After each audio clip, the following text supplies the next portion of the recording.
Hey everyone, welcome back to the YouTube channel.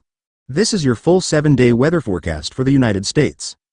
First, we're covering detailed rainfall risks across the country, including flooding zones. Second, we'll break down temperature trends, from deadly heat waves to cool coastal relief. Third, we'll look at nationwide wind patterns, including storm gusts and marine impacts.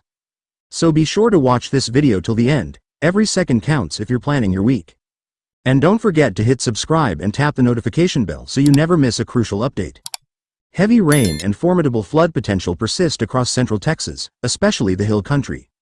Over the 4th of July weekend, saturated grounds saw catastrophic rainfall. Areas near the Guadalupe River recorded between 17 to 20 inches over several days, including 14 inches in 5 hours at 1 gauge. Catastrophic flash floods claimed more than 100 lives and prompted major rescue operations. Despite some respite, the flash flood watch continues Monday through Wednesday. Expect 2 to 5 additional inches from slow-moving thunderstorms, with 50 to 70% storm coverage east of I-35 Austin to San Antonio. Isolated urban flash flooding and road flooding remain a major risk. Eastward along the Gulf Coast, unsettled tropical moisture persists in cities like Houston, Galveston, and New Orleans. 40 to 60% storm chances are forecast for midweek, and convective cells may deliver 0.5 to 1 inch of rain per event, enough to create pools and reduce visibility during peak traffic. Rain will taper toward the weekend, though a wetter-than-average pattern is expected through mid-July. In the southeast and Florida, a stationary front still influences the area. Cities like Jacksonville, Tallahassee, Savannah, and up through eastern Georgia face daily 30 to 40% chance of storms each afternoon. Heavy downpours of 0.5 to 1 inch layered with lightning remain frequent through Friday. Outer bands from Tropical Storm Chantal could bring additional coastal showers and enhanced rip current risk midweek. Transitioning north to the mid-Atlantic and northeast, a contrasting rain pattern emerges. Moisture from Chantal interacts with daytime heating to fuel occasional thunderstorms, particularly along coastal NY, NJ, and southern New England. Rain rates of 1 to 2 inches per hour are possible in stronger cells, with scattered flash flood watches in place. Most inland areas will enjoy partly cloudy conditions with spotty showers. Heavier rain is most likely along the immediate coast, especially this week. Across the northern plains and Midwest, a north-south low-pressure boundary lingers. Afternoon storms develop regularly from eastern Montana through Iowa and Illinois, bringing localized heavy rain, gusty winds, and small hail. Cottonwood and Spencer, IA, may see rain rates exceeding 1 inch per hour, causing temporary ponding on roads. Some areas could receive up to 1 to 2 inches per event, though overall coverage remains scattered rather than widespread. Moving to the southwest and Four Corners, monsoonal moisture remains limited. However, afternoon convection across higher terrain, Arizona's Mogollon Rim, New Mexico's Sacramento and San Juan Mountains, can produce isolated downpours delivering 0.1 to 0.5 inch in shielded mountain canyons. This setup may marginally ease fire danger but has little impact on urban centers. Meanwhile, the Pacific Coast and Intermountain West will see primarily dry conditions. Morning coastal fog lingers in places like San Diego and Eureka, but forecast models, CPC, WPC, indicate below normal precipitation through mid-July. In Alaska, light to moderate rain persists near Juneau and Ketchikan with daily totals around 0.3 to 0.7 inches, while inland areas including Fairbanks stay dry. Hawaii's trade wind regime maintains scattered windward showers dropping 0.1 to 0.2 inch each morning, clearing by midday. National climate outlooks support a wetter-than-average trend along the Gulf Coast and southeast through mid-July. In contrast, the northern Rockies and northern plains likely remain drier than seasonal norms, aligning with seasonal drought patterns. Expect a steady presence of above-average readings nationwide this week.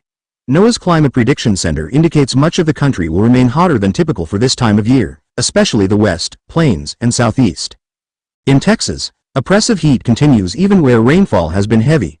Central hubs like Austin and San Antonio will hit 95 to 100 degrees Fahrenheit, with heat index values above 105 degrees Fahrenheit, especially as humidity persists after storms. Daytime highs reach 100 to 105 degrees Fahrenheit in Dallas and Houston, with overnight lows only dipping into the mid-70s, fueling muggy nights and slow bedroom cooling. The Southwest remains under a heat dome, with Phoenix flirting with 115 to 118 degrees Fahrenheit, Las Vegas 110 to 115 degrees Fahrenheit, and El Paso 108 to 112 degrees Fahrenheit. Urban metropolises brim with triple-digit nights, leaving little respite during morning hours. Elevated fire danger and heat health risks persist. Across the northern plains and central Rockies, Daytime highs linger in the upper 80s to mid-90s, with occasional warming into the upper 90s on clear afternoons. A cold front will briefly ease temperatures behind it, but even post-storm lows remain warm in the 60s to low 70s. In the Central Plains and Upper Midwest, expect 90 to 97 degrees Fahrenheit highs, with heat indices climbing near 100 degrees Fahrenheit in Kansas City and St. Louis. Behind frontal passage, highs dip into the upper 80s, offering brief relief. Over the Southeast and Florida, a summer pattern of warmth continues. Highs of 91 to 95 degrees Fahrenheit coastally, and 95 to 98 degrees Fahrenheit inland. Tallahassee and Jacksonville hover near the century mark before afternoon convection cools the air slightly. Nights stay sticky, with lows in the mid-70s. The mid-Atlantic and Northeast will see highs of 88 to 92 degrees Fahrenheit, with humidity pushing heat indices into the 95 degrees Fahrenheit range in urban centers like New York City, Philadelphia, and D.C. overnight. Busty storms cool corridors to the lower 70s, providing moments of relief. Along the Pacific coast, the marine layer moderates coastal readings. San Francisco, Seattle, and Portland remain cool at 65 to 75 degrees Fahrenheit, while inland valleys, Sacramento, Eastern Oregon, climb to 85 to 90 degrees Fahrenheit. Expect 90 to 100 degrees Fahrenheit readings in Central Valley and inland Southern California. Alaska sees moderate warmth inland, with Fairbanks daytime highs of 75 to 80 degrees Fahrenheit and nighttime lows in the 50s to 60s. Coastal areas like Juneau remain cooler, 60 to 65 degrees Fahrenheit, and damp. Hawaii's trade wind pattern keeps island temperatures stable, 85 to 90 degrees Fahrenheit daytime highs, with moderate overnight 70s, accompanied by typical windward and mountain showers. Winds remain a headline threat across the country this week as several weather systems collide with tropical remnant moisture, mid-latitude fronts, and persistent high pressure, creating widespread gusty conditions and elevated wind risks. Along the eastern seaboard, the remnants of Tropical Storm Chantal and associated frontal boundaries will generate gusty winds throughout the week. The Philadelphia-New York-Washington corridor could see damaging gusts of 45 to 60 miles per hour, especially during afternoon and evening storms. The National Weather Service has issued Level 2 severe risk alerts for damaging winds and small hail from Richmond to Boston. This poses significant threats for travel, especially air travel in the I-95 corridor, with potential afternoon flight delays and ground operations impacted by sudden gusts. Over the Central Plains and Upper Midwest, a cold front advancing southeast may trigger thunderstorms with intermittent gusts up to 50 to 60 miles per hour, particularly over Nebraska, Iowa, Minnesota, and Illinois. These winds can topple weak branches and temporarily disrupt power lines. The timing of greatest wind impact is expected mid-afternoon into early evening as aforementioned storms develop and organize. In the northern plains and central Rockies, the approaching front will usher in bursts of severe winds as well. The Storm Prediction Center flags portions of Montana, Wyoming, and the Dakotas for wind gusts reaching 70 to 75 miles per hour, especially near rapidly developing storm cores, a tough travel environment and hazard for higher elevation communities. The Gulf Coast and Southern Plains will also experience periods of gusty winds, primarily from sea breeze boundaries and afternoon storms.